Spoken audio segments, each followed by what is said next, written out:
I just saw Birds of Prey and the Fantabulous Emancipation of one Harley Quinn. So get ready for the spoiler-free review. Welcome to the newest episode of SDW. Super Dario World! It's a me, Dario! Woohoo!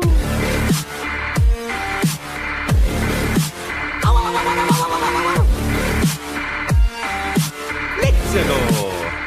Alright, so before I get into it, let me just give you a quick reminder. You can listen to the podcast anywhere. SoundCloud, YouTube, iTunes, the iHeartRadio app, everywhere. Just type in Super Dario World, you'll find it right there. Any comments, questions, or suggestions, you can find me on Instagram at Dario the Show or at Super Dario World. Also, follow me on my fan page on Facebook, Super Dario World. I update everything there. Alright, so let's get into the movie. And like I said, this is going to be spoiler-free, and I don't mean just spoiler-free for the movie. I will try to keep things spoiler-free for the Batman universe as well, the comic book universe, which you should check out. It's pretty good. Anyway, alright, so I usually start off these things by saying, is the movie worth your money? Is it worth your time? It's honestly kind of difficult for me to answer, because a part of me, you know what, it's not worth your money. I'll just, right off the bat, not worth your money. But I do kind of want you to watch it, because I need you to suffer with me. No, actually, there's some things that I would like to discuss, and it's easier to discuss with people who've seen it. So what I've said is, you know what, just wait for it to be on a streaming service. Honestly, just save your money. It's not worth it. Anywho, so there's a lot of issues with the movie here. For starters, I need to clarify this. If you know anything about the Batman universe, or let's say the second tier characters of the Batman universe, or if you know anything about Birds of Prey, if you know anything about Gotham City, if you know anything about Harley Quinn, if you know anything about the Rogues Gallery, if you know anything, let's just say second level about the DC characters in the DC universe, particularly the ones related to Batman, this movie will give you a fucking hernia. So that's my way of telling you that I have a fucking hernia after watching this movie. It was infuriating to watch. They grabbed a whole bunch of great Batman characters and they just shed on them. Just shed all over them. It's brutal to watch. However, if you don't know who these characters are, or you don't know their backstories, or you don't know anything, well, you may not hate it as much. However, it was still a pretty bad movie. Alright, so I need to start things off. The movie was slightly better than Suicide Squad. It was better made, at least. It's still not good by any means, by any stretch of the imagination, by nothing. I'll mention a few good things it has. First off, Margot Robbie is still great. She does a great Harley Quinn. She's honestly perfect for that role. She embraces the character and flourishes in it. So she's great. She's fine. Ewan McGregor did a great villain. I don't want to spoil another character that shows up because I don't know if you know, but basically the villains in the movie do a great job. They've changed the villains a lot. They changed them a lot. They changed their backstory a lot, but I liked it. It was very enjoyable to watch. So good performances. The problem is that the story's shit. All right. So at the beginning of the movie, let's just start off here. You remember Suicide Squad? Don't forget it existed. All right. The movie started with a gigantic retcon. They just completely, let's pretend that things from Suicide Squad did not happen. Let's just pretend that, and we're going to start off fresh, kind of. Because if you guys remember, Harley Quinn had just escaped Argus custody. Argus is basically the shield of the DC universe. They're above the FBI. They're above the CIA. They're super secret government organization. And, she was kind of a wanted criminal. So she just escaped their custody. And for some reason, she's just gallivanting off in Gotham City, just walking around, not even trying to hide who she is. It's insanity. If I was Argus, where the first place I would look for fucking Harley Quinn? Gotham fucking City. Anyway, so let's pretend that Suicide Squad did not happen. Overall, it's hard because I have so many examples that I want to break down. Overall, there's a big issue that I have with superhero movies, and I hate it when they make.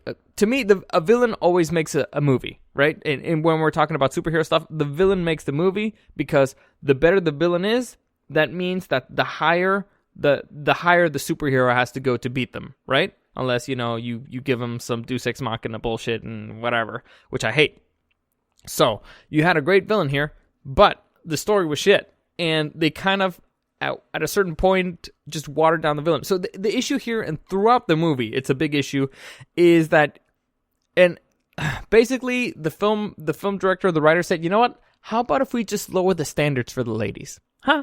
Instead of making them go up higher and higher and, have to deal with harder stuff, how about if we make the complications in their way? How about if we just lower their standards? How about let's make things easier for the ladies?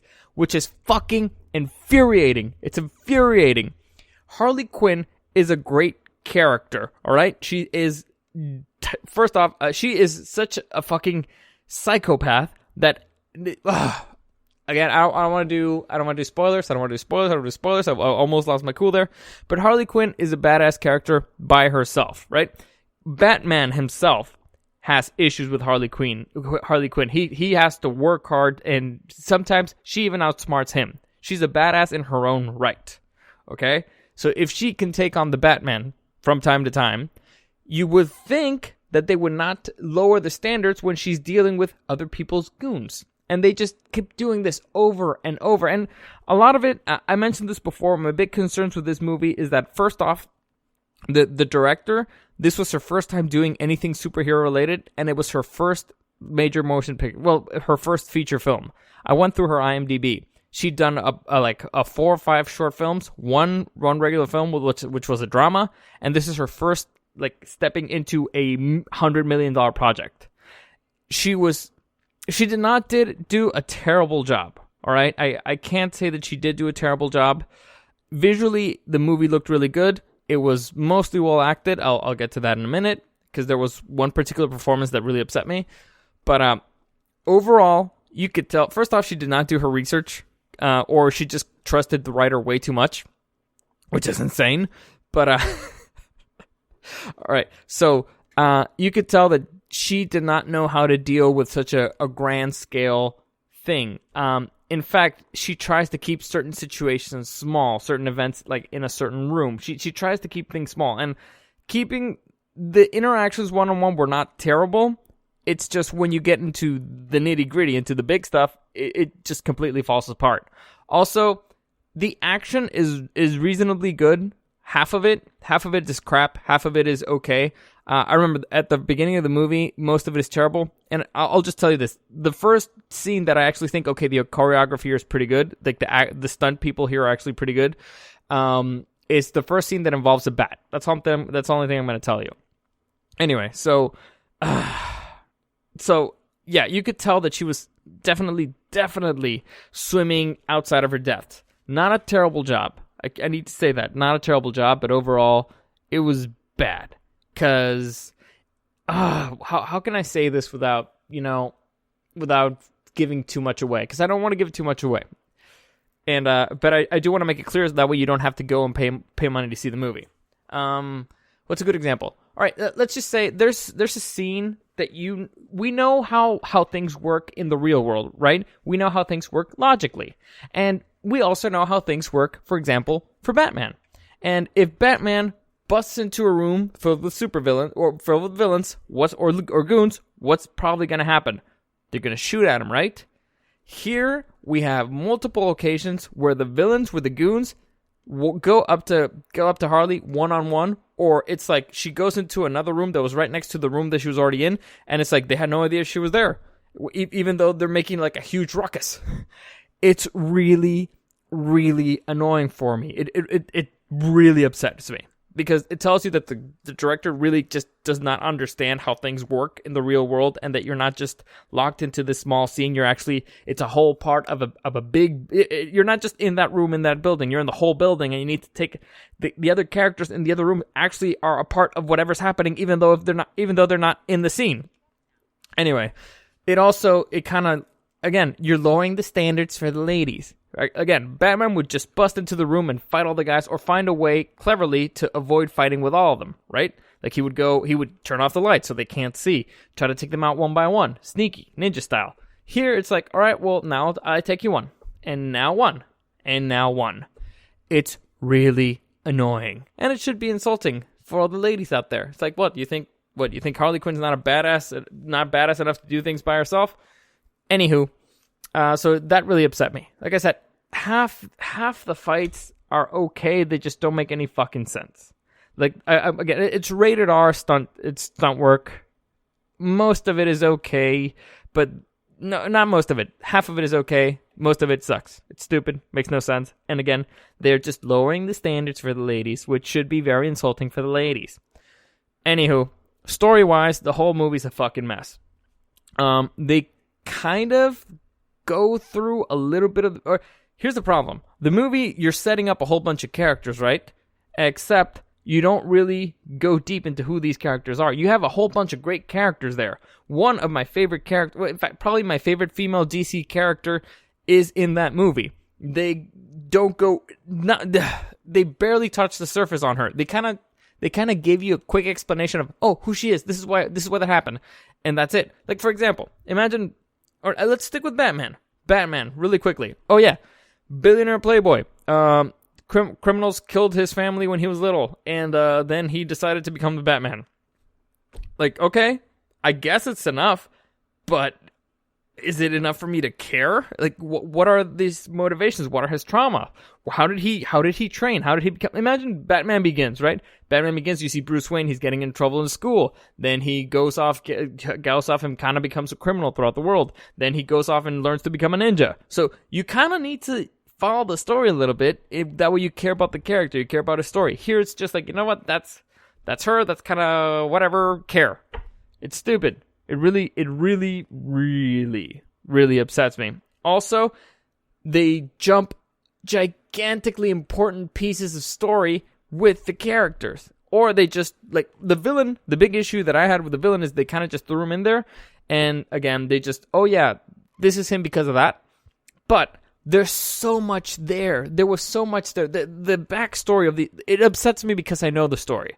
And it upsets me because I understand film. And it upsets me because, to me, it's like if the writer had even done a quick Wikipedia search, like a quick Wikipedia reading of their biography, you could have added so much there and you could have taken out so much fucking garbage. Because there's a lot of garbage in the movie.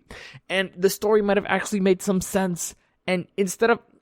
It did something that really upsets me. And that's that things have to happen so that the story happens. And instead of the story happening because of things happening. Does that make any sense? All right, like there's two ways of writing. There's the writer who sees the end point. It doesn't matter what the hell he has to do or she has to do. In this case, it's a girl who, by the way, I read her IMDb too. This is her first journey, I think, into the DC universe. Before she wrote a bunch of dramas. She wrote Bumblebee, which I haven't seen, but I heard it was terrible. And this is her first time doing like a superhero thing. Does Bumblebee count as a No, doesn't count. It's Transformers, but I don't count it as a superhero movie. So this was her first time actually writing a So you got two newbies there, kind of, or at least two newbies into this world. And you could tell because the writing sucked. The big issue here, it has a few funny moments, but a lot of moments are like, yeah, you're trying to be a little bit too cute with it, and it's annoying. You're trying to be a little bit too cute with it, and it's really annoying.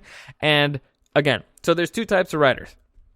Writers who know the end game, they know what they want to do, and they will just destroy everything in their path to make sure that they get there, right? It's like, this is what I want to do, this is what I want to happen, this is how it's gonna fucking happen. They don't care who they have to destroy or run over or complete, or just, if they have to teleport their way there, they'll get there. Then there's writers who kind of just like, all right, I'll just start going here and I'll see where I end up.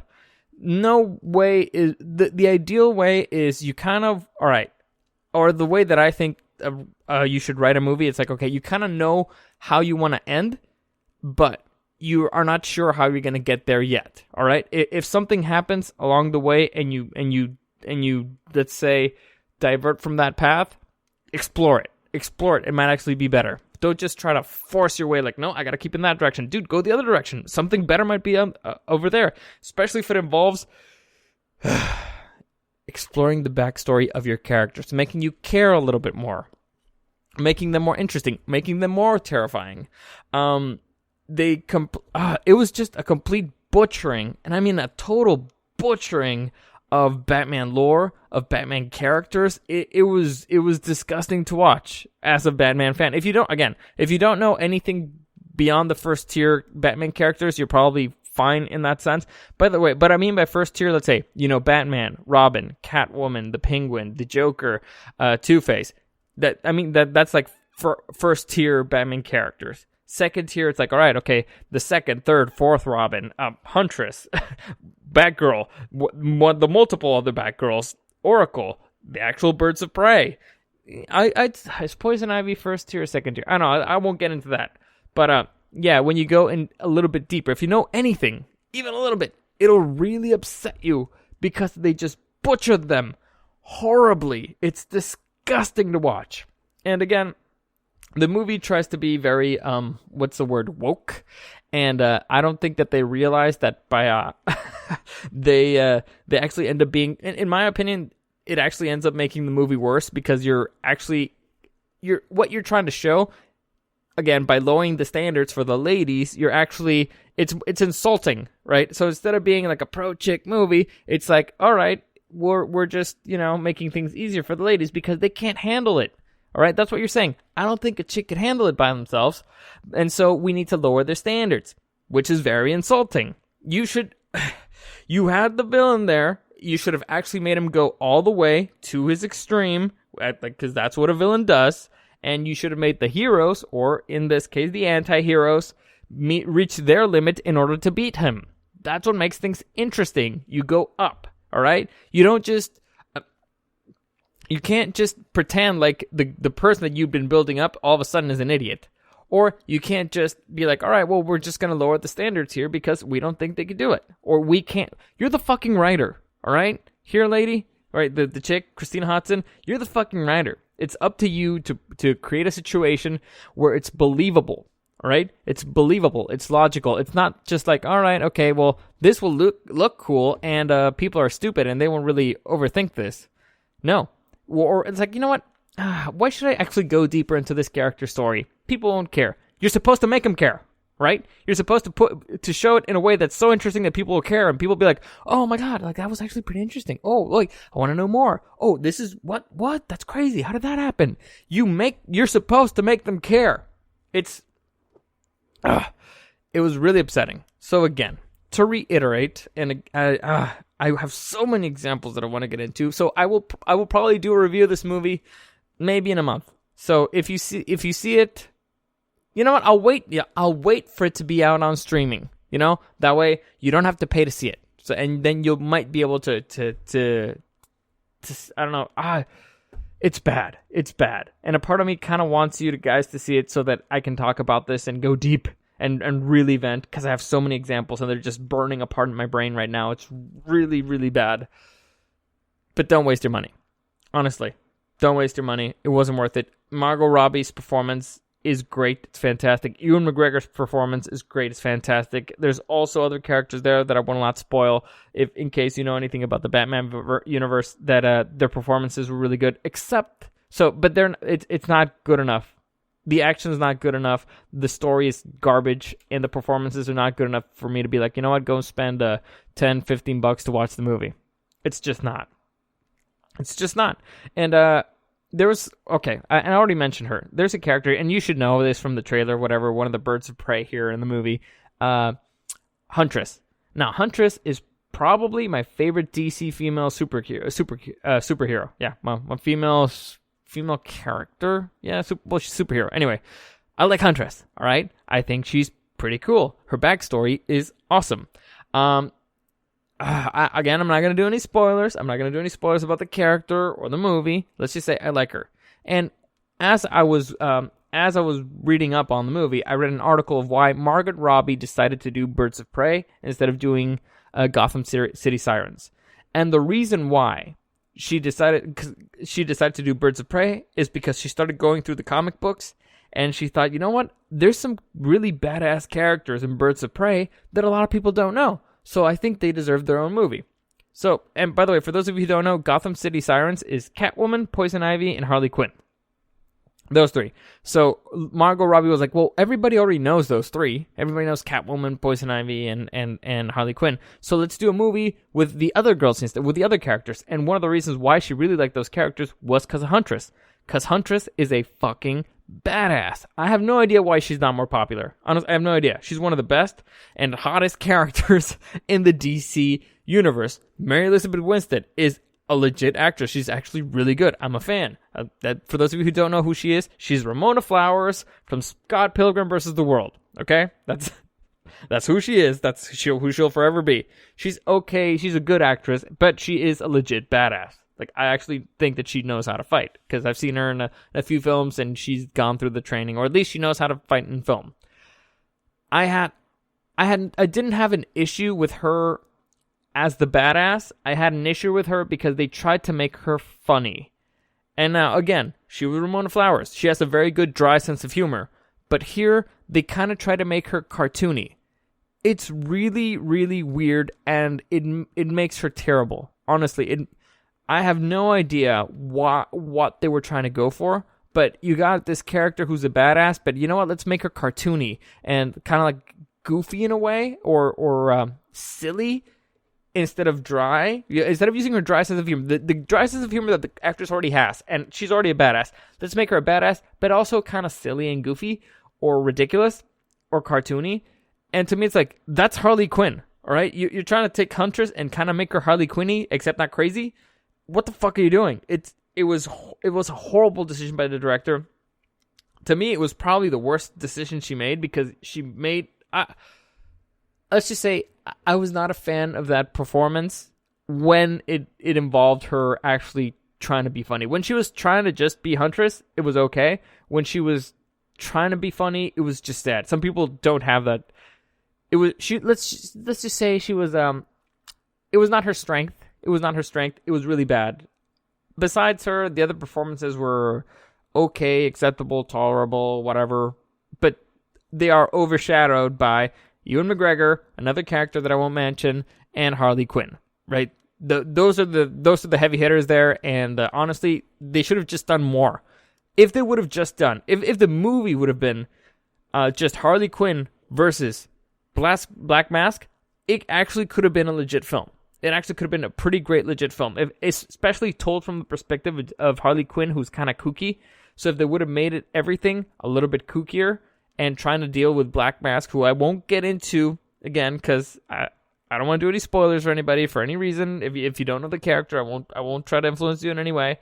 It could have actually been a pretty interesting film, but they decided not to. They decided to instead just kind of like force a whole bunch of other characters that nobody knows down our throats. Give us the bare minimum of information for us to be like, okay, I think I understand who that is, but not actually giving us enough for us to find them interesting or to understand them or anything. So overall, bad film. Bad film. Has decent moments in it. It has funny moments in it. Has cute moments in it. Has great performances in it. But overall, garbage. Hot, steaming pile of garbage. So save your money. Anyway, that's it for today. Hopefully you enjoyed that. As always, any comments, questions, or suggestions, you can find me at Dario the Show on Instagram or at SuperDario_World. Thank you for listening, and I'll see you again tomorrow.